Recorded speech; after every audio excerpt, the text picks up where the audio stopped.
Welcome students to our next question of the chapter dissolution of the partnership firm and question number 32. Question number 32, A and B are partners in the firm sharing profit and loss in the ratio of 2:1 on 31st March 2020 their balance sheet was. Balance sheet given है question के अंदर, तो balance sheet में से सबसे पहले हमने जैसे क्या करना है, सबसे पहले हमने जितने भी एसेट्स हैं वो सारे के सारे एसेट्स जो हैं वो ट्रांसफर करने हैं रियलाइजेशन अकाउंट में। क्वेश्चन में गिवन है आपके पास कैश है, कैश ट्रांसफर नहीं होता है, बैंक गिवन है, बैंक ट्रांसफर नहीं होता है, सन्ड्री डेटर्स गिवन है 26,000 के और प्रोविजन फॉर डाउटफुल डेब्ट गिवन है 2,000 का। तो जब भी क्वेश्चन के अंदर डेटर्स और प्रोविजंस गिवन होते हैं आपके पास, तो आपने ध्यान रखना है कि क्वेश्चन के अंदर डेटर्स का फुल अमाउंट आपने यूज करना है।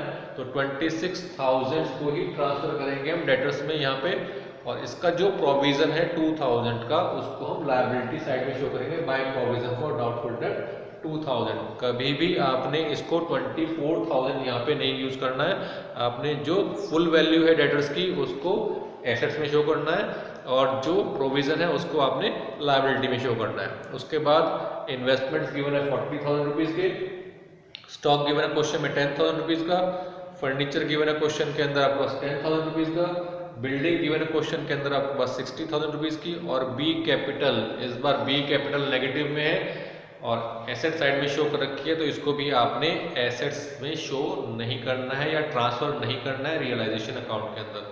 इसके बाद आउटसाइडर लायबिलिटीज, लायबिलिटीज में देखते हैं सबसे पहले गिवन आपके पास बैंक ओवरड्राफ्ट रुपीज 30,000, उसको ट्रांसफर कर दिया द बैंक ओवरड्राफ्ट 30,000।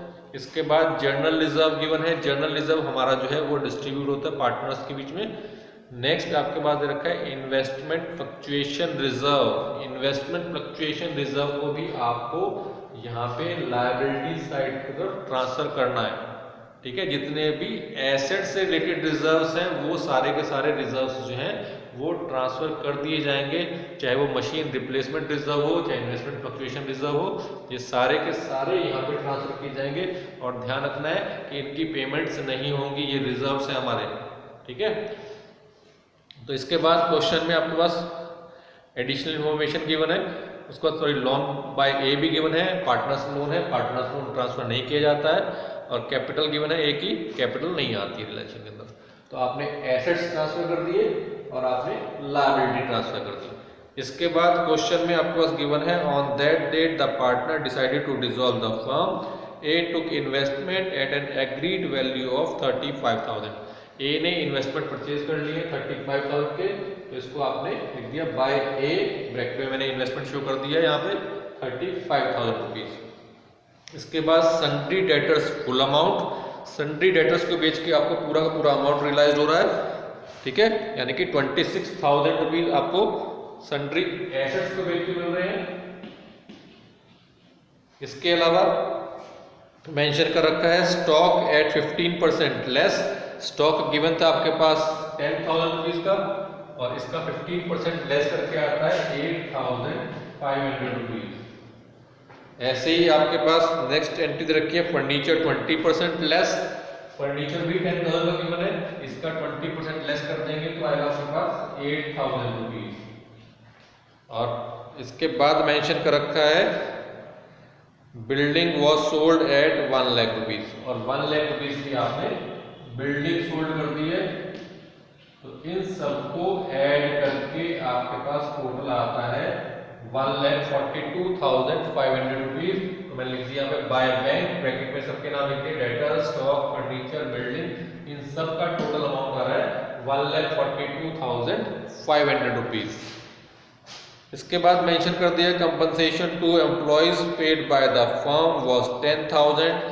आपके बिजनेस के अंदर आपने कुछ कंपनसेशन पे करना होगा एम्प्लॉइज का, तो वो 10,000 का था जो आपने पे कर दिया, तो टू बैंक 10,000 रुपीज।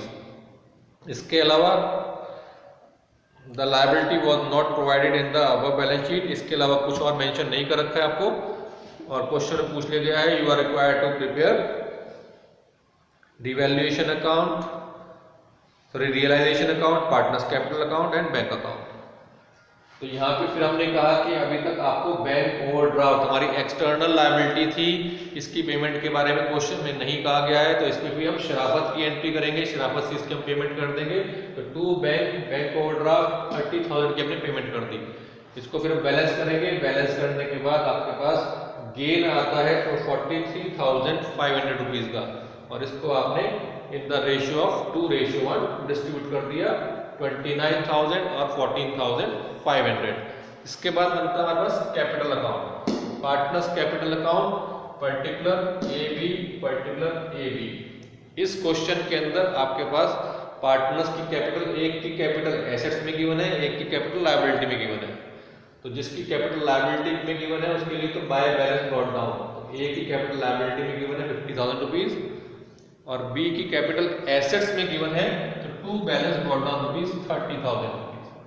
तो ये आपके पास बैलेंस ब्रॉट डाउन हो गया। इसके अलावा क्वेश्चन में जर्नल रिजर्व गिवन था 50,000 रुपीज का, इसको आपने डिस्ट्रीब्यूट कर दिया है 2:1 में 37,333 और 18,667। इसके अलावा रियलाइजेशन का आपका प्रॉफिट आया था, उस रियलाइजेशन के प्रॉफिट को आपने डिस्ट्रीब्यूट कर दिया यहाँ पे बाय रियलाइजेशन अकाउंट 29,000 ए में और 14,500 बी में। इसी क्वेश्चन के अंदर एक एंट्री थी ए की, जो ए इन्वेस्टमेंट परचेज कर रहा था, तो वो एंट्री भी आपके पास रियलाइजेशन अकाउंट में, सॉरी कैपिटल अकाउंट में आएगी, टू रियलाइजेशन अकाउंट 35,000 रुपीज ए में। इसके बाद इसको हम बैलेंस कर देंगे, ए में से हमने ए को बैलेंस किया तो ए का आंसर आता है 81,333 रुपीज, और बी में से बी को माइनस किया तो आपका आंसर आता है 3,167 रुपीज। ठीक है, तो इसको मैंने लिख दिया टू बैंक। फिर दोबारा से ध्यान दिला रहा हूं कि इस चैप्टर के अंदर बैलेंस कैरी डाउन नहीं लिखना है आपने, इस चैप्टर के अंदर बैंक के नाम से आपने इसको बैलेंस करना है। तो आपके पास बैलेंस, आपके पास बैंक में जो अमाउंट इसको पेड करना है वो अमाउंट, ए का अमाउंट पे करना है 81,333 का, और बी का अमाउंट पे करना है 3,167 का। अब बनना आपके पास बैंक अकाउंट। तो बैंक अकाउंट बेसिकली हमने पिछले क्वेश्चन में भी डिस्कस किया था, तो इसको दोबारा से डिस्कस कर लेते हैं हम। तो बैंक अकाउंट में सबसे पहले बैलेंस ब्रॉट डाउन, क्वेश्चन में बैलेंस ब्रॉट डाउन गिवन है बैंक का 10,000 रुपीज। क्वेश्चन के अंदर कैश भी गिवन है, तो कैश को भी बैंक में ट्रांसफर कर रहे हैं, तो टू कैश अकाउंट 6,000 रुपीज। ठीक है, ये दो एंट्री तो आपके पास बैलेंस शीट में से आ गई। इसके बाद अब आपने जितनी भी एंट्री बैंक के नाम की है इन दोनों अकाउंट के अंदर उनको ट्रांसफर करना है।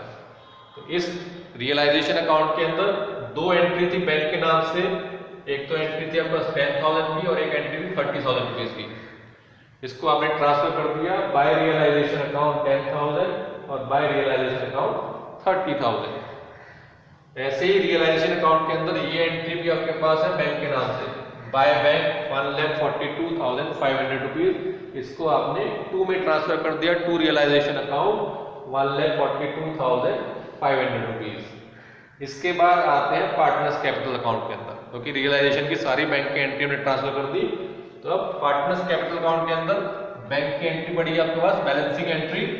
तो ये टू बैंक है, तो इसको हम बाय में ट्रांसफर कर देंगे, बाय ए और बाय बी, बाय ए कैपिटल और बाय बी कैपिटल। इसके अलावा जैसे मैंने पहले भी आपको बताया था कि अगर किसी पार्टनर का लोन होता है तो उस लोन को आपने जो है ट्रांसफर करना है या पेड करना है लास्ट में जाके बैंक के थ्रू। तो बाय ए लोन, ए का लोन पड़ा था आपके पास 34,000 का लायबिलिटी साइड में, और इसकी पेमेंट भी हमने कर दी 34,000 की, और यहाँ पे आपका बैंक बैलेंस इक्वल हो गया, बैंक का बैलेंस आपके पास इक्वल आ गया।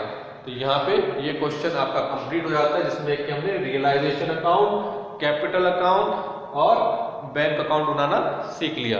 तो ये कंप्लीट क्वेश्चन है, और ये 6 मार्क्स में क्वेश्चन आपके पास बोर्ड में आ सकता है।